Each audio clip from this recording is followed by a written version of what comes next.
حدیث پاک میں یہ بھی ہے کہ جب ان جہنمیوں کا یہ عذاب دیکھیں گے تو وہ اتنا چیخ چیخ کر کے داروغہ دوزخ حضرت مالک رحمۃ اللہ رضی اللہ تعالیٰ عنہ سے درخواست کریں گے. حضرت مالک علیہ السلام جو جہنم کے داروغہ ہیں اس فرشتے سے یہ پکار کر کے کہیں گے کہ ہماری بات کرا رب تعالیٰ سے, ہمارا حساب کر دے, ہمارا یہاں خاتمہ ہو جائے, ہم یہ سہ نہیں پا رہے ہیں. قرآن پاک میں یہ بھی ہے کلما نضجت جلودہم بدلناہم جلودا غیرہا لیذوقوا العذاب. جب جب ان کی چمڑیاں جلیں گی اللہ فرماتا ہے ہم دوسری چمڑی پہنا دیں گے تاکہ وہ نیا عذاب چکھ سکیں. حضرت کعب احبار رضی اللہ تعالیٰ عنہ فرماتے ہیں 1 گھنٹے میں 70 بار چمڑی بدلی جائے گی, 1 منٹ سے بھی کم ٹائم میں ان کی چمڑی بار بار بدلی جائے گی تاکہ وہ نیا عذاب چکھ سکیں. کیونکہ چمڑی جلنے کے بعد جیسے کہ سائنس بھی یہ کہتی ہے کہ پین ریسیور ختم ہو جاتا ہے, درد کو وہ محسوس کرنے والا حصہ جلنے کے بعد کم ہوتا ہے, اور قرآن کہتا ہے کہ ہم نئی چمڑی ان کو لگائیں گے تاکہ درد کا احساس ہر بار ہوتا رہے. اب جب وہ 1000 سال تک حضرت مالک علیہ السلام ان کی طرف توجہ نہیں کریں گے اور پھر کہیں گے تم مجھے کیوں کہتے ہو, تمہارے رب سے کہو. اس کے بعد پھر 1000 سال تک وہ حضرت مالک کو چیختے رہیں گے کہ رب سے ہماری بات کرا. حضرت مالک اللہ کریم کی بارگاہ میں کہتے اے رب العالمین, دوزخ میں پڑے ہوئے ان تمام جہنمیوں نے تجھے پکارا ہے, تو ان کا فیصلہ فرما دے. اب رب تبارک و تعالیٰ فرماتا ہے 2 روایات میں, اس میں سارے کفار بھاگتے ہوئے دروازے کی طرف آئیں گے اور جنتیوں کو بھی بلایا جائے گا اور جنتی بھی بھاگتے ہوئے دروازے تک آئیں گے. جنتی ڈر رہے ہوں گے کہ کہیں ہم کو نکلنے کے لیے نہ کہا جائے, اور دوزخی اس بات کی خوشی میں ہوں گے کہ شاید ہم کو یہاں سے نکالا جا رہا ہے. اور جب سب پورے دروازے کے قریب پہنچیں گے تو رب تبارک و تعالیٰ جہنمیوں سے پوچھتا ہے, سوال فرماتا ہے کہ اگر تمہارے یہاں سے نکلنے کے لیے فدیہ دینا پڑے تو کیا دے سکتے ہو؟ تو وہ کہیں گے کہ جتنی بڑی دنیا ہم چھوڑ کر کے آئے, دنیا میں جو کچھ بھی نعمتیں تھیں, جتنا مال تھا, جتنا سونا چاندی, پوری دنیا, مولا اگر یہ دینے کی ہماری طاقت ہو تو ہم وہ سب دے کر کے جہنم سے نکلیں گے, پوری دنیا دے کر کے ہم تیرے دوزخ سے نکلیں گے. تو رب تعالیٰ فرماتا ہے میں نے تو اتنا بڑا حکم تم کو دنیا میں نہیں دیا تھا, میں نے تو صرف تم کو ایمان لانے کا کہا تھا, اور تم نے کفر کر کے اتنی بڑی سزا کو اپنے اوپر مسلط کیا. آج پوری دنیا فدیے میں دینے کو تیار ہو, اور کل جب تم زندہ تھے تو 2 رکعت تمہارے لیے بھاری تھی, تمہارے لیے راہ خدا میں 1 روپیہ بھاری تھا, اور آج پوری دنیا فدیہ میں صدقہ کر کے نکلنا چاہتے ہو. رب تبارک و تعالیٰ جہنمیوں سے فرمائے گا میں نے اتنی بڑی چیز کا تو تمہیں دنیا میں حکم نہیں دیا تھا, اتنی بڑی چیز کا حکم نہیں دیا تھا. اب سنو, ایک مینڈھے کی شکل, ایک بکرے کی شکل کی کوئی چیز لائی جائے گی جنت اور دوزخ دونوں کے بیچ میں, جنتی بھی دیکھ رہے ہوں گے اور دوزخی بھی دیکھ رہے ہوں گے. رب تبارک و تعالیٰ ان دونوں لوگوں سے پوچھے گا, جنتیوں کو بھی اور دوزخیوں کو بھی, کہا اس کو پہچانتے ہو, اس کو پہچانتے ہو, یہ کیا چیز ہے؟ سب پکار کر کہیں گے ہاں مولا ہم پہچانتے ہیں, یہ موت ہے, یہ موت ہے جو ہمارے ہاں آیا کرتی تھی. موت کو سب پہچانیں گے. تب رب تعالیٰ فرشتوں کو حکم فرمائے گا موت کو اب ذبح کر دو. موت کو سب کے سامنے ذبح کر دیا جائے گا ایک مینڈھے کی شکل کی چیز لا کر کے, اور رب تعالیٰ اس وقت فرمائے گا اب نہ جنتیوں پر موت آئے گی نہ دوزخیوں پر موت آئے گی, موت ہے ہی نہیں. تو اب جس کو جو سہنا ہے وہ سہنا ہوگا. تم 10 بار جلائے جاؤ گے تو بھی مرنا نہیں ہے, تم 10 بار کاٹے جاؤ تو بھی مرنا نہیں ہے. اب رب تعالیٰ قرآن میں فرماتا فی ناری جہنم و فیہا خالدون, دوزخ کے عذاب میں, دوزخ کی آگ میں ہمیشہ ہمیش کے لیے چلے جاؤ. میں نے خطبے میں یہی آیت شروع میں پڑھی تھی, سأصلیہ سقر وما ادراک ما سقر. اللہ فرماتا ہے میں تمہیں جھونک دوں گا دوزخ میں, اور تم کیا جانتے ہو کہ دوزخ کیا ہے, دوزخ کیا ہے. اللہ تعالیٰ نے قرآن پاک میں اس کے متعلق فرمایا ہے وما ادراک ما ہی نار حامیہ, تمہیں پتا ہے کہ یہ کیا ہے, کہ اس دن دوزخ کے سلسلے میں, اور نبی پاک صلی اللہ تعالیٰ علیہ وسلم سے جبرائیل امین نے قسم لے کر کے فرمایا یا رسول اللہ صلی اللہ علیہ وسلم اگر دوزخ کے اندر سے ایک سوراخ کھول دیا جائے دنیا کی طرف تو پوری دنیا صرف اس سوراخ کی گرمی سے مر جائے گی, پوری دنیا میں موجود لوگ ختم ہو جائیں گے اگر ایک سوراخ دوزخ کا کھول کر کے دنیا کی طرف کر دیا جائے. اور یہ بھی فرمایا کہ جو جہنم کے فرشتے ہیں عذابات دینے کے لیے, ان فرشتوں میں سے ایک فرشتہ بھی دنیا میں اتر جائے تو اس کی ہیبت سے لوگوں کے بھیجے پھٹ جائیں, اس کی ہیبت سے لوگ زمین بوس ہو جائیں, بے ہوش ہو جائیں. ایک فرشتے کو دیکھنے کی تاب نہیں رکھتے دنیا میں.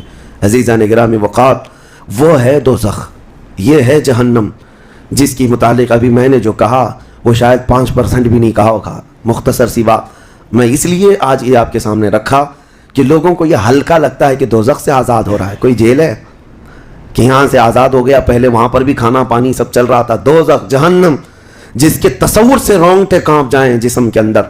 صحابہ ڈرتے تھے، اولیاء ڈرتے تھے، انبیاء ڈرتے تھے، جن کے لیے میرے آقا صلی اللہ تعالیٰ علیہ وسلم نے بشارت دے دی تھی جنت کی، اس کے باوجود وہ خوف سے تھراتے تھے. دوزخ کا ذکر آتا قرآن پاک میں تو اللہ نے سورہ فجر میں فرمایا کلا اذا دکت الارض دکا دکا وجاء ربک والملک صفا صفا وجیء یومئذ بجہنم.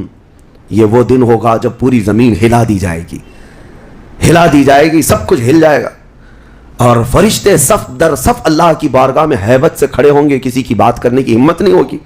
اور اس وقت دوزخ کو لایا جا رہا ہوگا، اور دوزخ کو لائے جانے کا جو منظر بتایا گیا ہے، اللہ اکبر، 70,000 فرشتے جب اسے کھینچ رہے ہوں گے، پورے محشر میں ایک ہلچل ہوگی، پورے محشر کے میدان میں ایک عجیب سی ہلچل ہوگی کہ جہنم کو لایا جا رہا ہے، دوزخ کو لایا جا رہا ہے، اور ہر ایک ڈرا ہوا ہوگا، نہ جانے کس کا نام آئے گا، پتہ نہیں کس کو وہاں جھونکا جائے گا.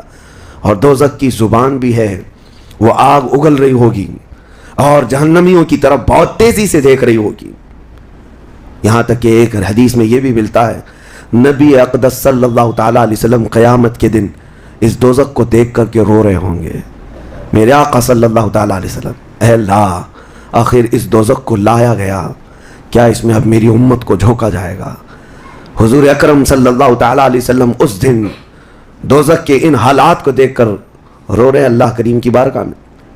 عزیزان گرامی وقار، اس سے آزادی کے لیے جو اولیاء کرام رویا کرتے تھے وہ معمولی چیز نہیں ہے.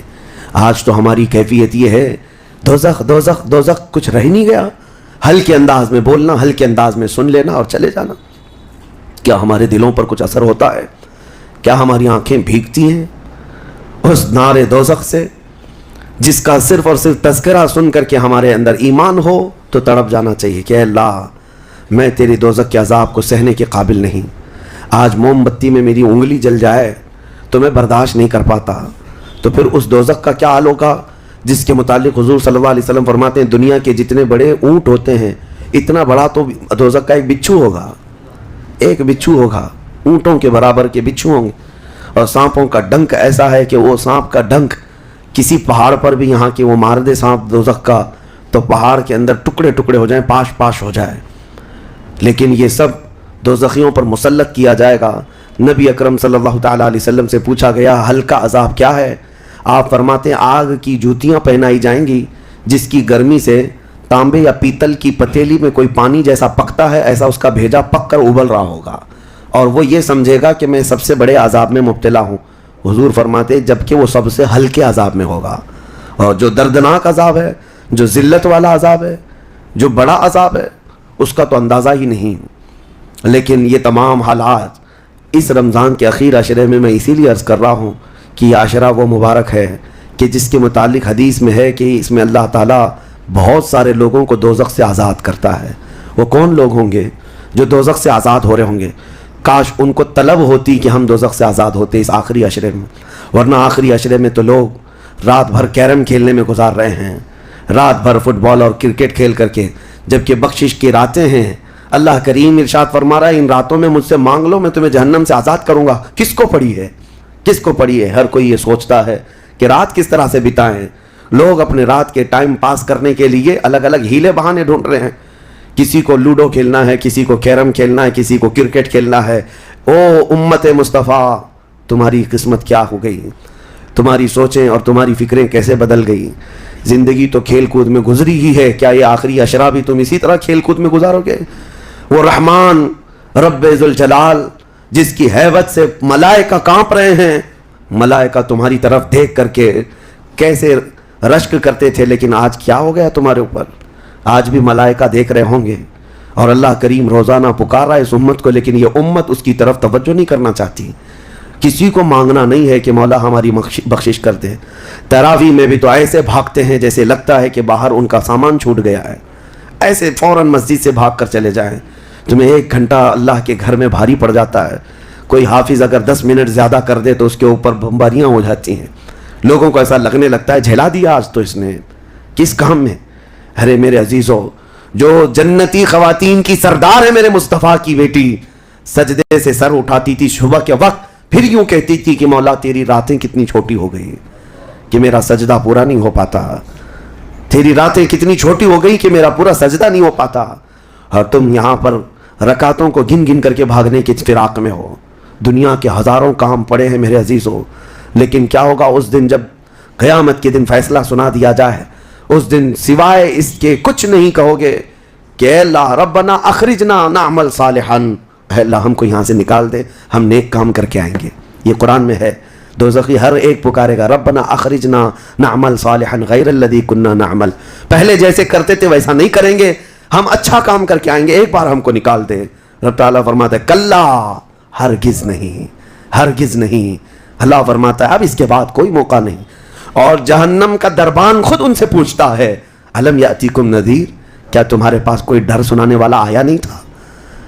وہ کہیں گے قالوا بلا، ہاں آیا تو تھا، آیا تھا، ہم کو دوزخ کے متعلق بتایا تھا، فکذبنا وقلنا ما نزل اللہ من شیء، ہم نے تو جھٹلا دیا تھا، ہم نے تو کہہ دیا تھا کہ اللہ کی طرف سے کیا چیز آئی ہے۔ سورہ ملک پڑھو تبارک، اس میں بھی اللہ تعالیٰ نے فرمایا اذا القوا منہا، یعنی جب کبھی اس میں ڈالے جائیں گے تیز چنگھاڑ سنیں گے اور ان کو تانے دیے جائیں گے جہنمیوں کو۔ میرے عزیزو، وہ کون سے اعمال ہیں جو لے کر کے جاتے ہیں؟ وہ ایک لمبی فہرست ہے۔ سب سے پہلی چیز اللہ کے ساتھ شرک کرنا اور کفر کرنا، یہ ہمیشہ ہمیش کے دوزخی ہے، شرک اور کفر میں ہمیشہ دوزخ میں رہے گا۔ اس کے علاوہ جو گناہ ہیں اکثر دوزخی جو ہوں گے، سورہ مدثر کی آیت میں پڑھتا ہوں 29ویں پارے میں، بہت سارے جہنم میں جو گئے ہیں تو جہنمیوں سے پوچھا جائے گا یتساءلون عن المجرمین ما سلککم فی سقر، دوزخی دوزخ سے پوچھ رہے ہوں گے ایک دوسرے سے کہ تم کیوں آئے دوزخ میں، تم کیوں آئے؟ کہیں گے قالوا لم نک من المصلین، کہیں گے ہم نماز نہیں پڑھتے تھے، ہم نماز نہیں پڑھتے تھے اس لیے ہم کو دوزخ میں ڈال دیا گیا۔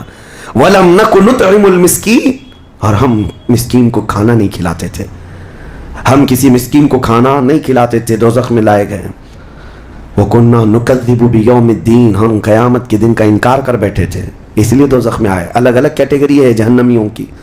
میرے عزیزوں، بات طویل ہے لیکن میں صرف اتنا احساس دلانا چاہتا ہوں، جب تمہارے پاس اتنا حسین موقع آ گیا، خاص کر دیا گیا کہ یہ عشرہ دوزخ سے آزادی کا عشرہ ہے، تو کیسے دوڑنا چاہیے، کیسے بھاگنا چاہیے طلب میں کہ اے مولا میرا یہ کمزور جسم گناہ آلود ضرور ہے، نفس امارہ کا شکار ضرور ہے، لیکن مولا تیری وحدانیت کا قائل ہے، تیری ربوبیت اور تیری عظمت کے پکار سے ہی میں زندہ رہا۔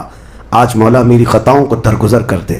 ایک بار بھی اگر تم اس کے سامنے روئے تو جانتے ہوگا کیا، قیامت کے دن جب دوزخ کی آگ بھڑک کر کے امت مصطفیٰ کی طرف آ رہی ہوگی، میرے آقا فرماتے ہیں امتی دوڑ دوڑ کر کہہ رہے ہوں گے ہم نمازی تھے، کوئی کہہ رہا ہوگا ہم حاجی تھے، کوئی کہہ رہا ہوگا ہم خیرات کرنے والوں میں سے تھے۔ جہنم کی آگ رکتی نہیں ہے، تیز بڑھتی چلی جاتی ہے۔ جبرائیل امین علیہ السلام ایک پیالہ پانی کا لا کر حضور کی بارگاہ میں دیتے ہیں، عرض کرتے ہیں یا رسول اللہ یہ اس آگ پر آپ چھڑک دیجئے۔ نبی پاک صلی اللہ تعالیٰ علیہ وسلم اس پیالے پر جو پانی تھا اس سے آگ کے اوپر چھڑکتے ہیں تو آگ ٹھنڈی ہو جاتی ہے، کافی دور چلی جاتی ہے، امت بچ جاتی ہے۔ حضور پاک صلی اللہ علیہ وسلم ان سے پوچھتے ہیں اے جبرائیل یہ کون سا پانی ہے؟ جبرائیل کہتے ہیں یا رسول اللہ آپ کی امت کے وہ لوگ جو تنہائی میں اپنے رب کو یاد کر کے روتے تھے، ان کے آنسوؤں کا پانی میں نے جمع کر لیا تھا۔ یا اللہ کریم کو بڑا پسند ہے وہ آنکھوں سے نکلا ہوا قطرہ، میں نے آپ کی امت کے ان خشیت ربانی میں رونے والوں کے آنسوؤں کو جمع کیا اور آپ کی بارگاہ میں آج پیش کر دیا۔ اسی لیے فرمایا گیا کہ خوف خدا سے رونے والی آنکھ کو اللہ تعالیٰ دوزخ میں نہیں جلاتا، دوزخ میں نہیں جلاتا۔ ایک آنسو کا قطرہ دوزخ کی آگ کو ٹھنڈا کرنے کے لیے کافی ہے، لیکن جب دل سخت ہو جائے تو کہاں کا آنسو، کون سے آنسو؟ جب دل پتھر کی طرح ہو جائے تو کون سے آنسو؟ ہم کو کس بات کی پڑی ہے؟ ہاں اگر 4 روپیہ گم ہو جائیں تو آنکھیں رونے لگ جاتی ہیں۔ دیکھو ابھی اگر تمہارا موبائل گھڑی پرس گم ہو جائے تو رونے لگ جاؤ، گھر میں کسی کے ساتھ کچھ ہو جائے تو رونے لگ جاؤ۔ دنیاوی چیزوں میں تو ہمارا دل لگا ہوا ہے، ہماری آنکھیں بہتی بھی ہیں تو دنیا کے کھونے پر رونا، دنیا کے جانے پر۔ ہماری اولاد بھی دنیا ہے، ہماری بیوی بھی دنیا ہے، ہمارے ماں باپ، یہ ساری دنیا ہے، جن کے غم میں تو ہم رو لیتے ہیں. لوگوں یہاں تو ہم نے دیکھا ہے جھوٹی دوستی ہے، جھوٹی دوستی ہے. کسی دوست کی دوری پر ہی پتہ نہیں کتنے کتنے دن روتے ہیں، جبکہ وہ دوست نہ تمہاری قبر میں بیٹھنے کو تیار ہے، نہ حشر میں تمہاری شفاعت کے لیے تیار ہے. ہم ایسوں کے لیے تو روتے رہ گئے، لیکن جو تمہارے لیے جان سے زیادہ قریب رسول ہے، قیامت کے دن انا لہا پکار رہا ہو، اس رسول کے لیے ہم کب روئے تھے؟ اس رسول کے فراق میں ہم کہاں روئے؟ یہ ہم لوگوں میں سے تھوڑی نہ ہے. وہ الگ لوگ تھے جنہوں نے پکارا تھا تنم فرسودہ جہاں پاراز ہجراں یا رسول اللہ، اے اللہ کے رسول آپ کی جدائی کے غم میں میرا تو جسم پھٹا جا رہا ہے. وہ الگ لوگ تھے، وہ الگ لوگ تھے. آج ہمارے غم کے آنسو کسی اور کے لیے ہو جاتے ہیں. اسی لیے بدلو میرے عزیزوں.